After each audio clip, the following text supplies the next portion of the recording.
How do you get random date that excludes weekend and statutory holiday? That was one of the questions from my viewer. This is how you can do it. I'm going to repurpose the previous formula that was featured on my previous video. I'll leave the link to that video on the description here. So you're going to go to this cell, equal, RANDBETWEEN, and paste it. If you get this big number, this means number of days since January 1st, 1900. Now to convert this into nice year, month, and day format, you're going to press Ctrl 1, number tab, date, and OK.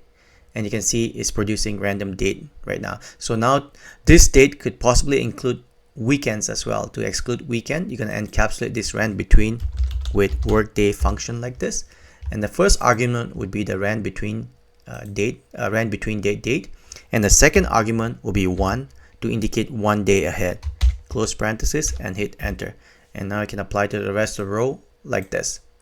Now, just to validate and make sure that there's no weekends on these days, let's use a function called text.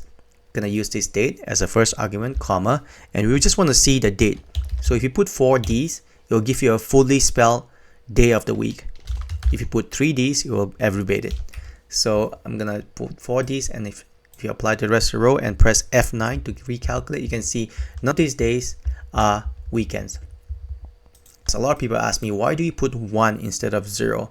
In Excel, January 1st, 1900 is considered as a Sunday. That's why if you put 0 here, you can see there's a possibility that you will get weekend. If you put F9, you can see weekends are also included. So I'm going to put changes to 1 and apply the same formula to the rest of the row. You can see none of the days are weekends. Now, how do you generate a random date that excludes weekends and stat holiday?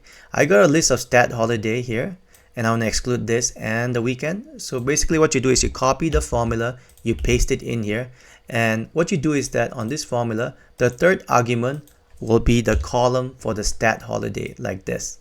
Select all the stat holiday and press F4 because I'm going to apply the same formula to the rest of the rows and hit enter.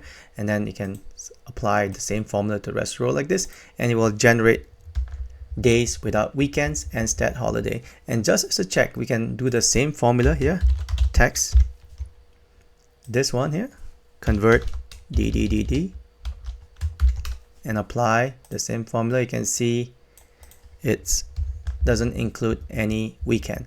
And to validate and make sure that none of these days actually coincide with these days, we can do a quick and dirty conditional formatting here. And you should see when you do F9, none of this colored line matches over here.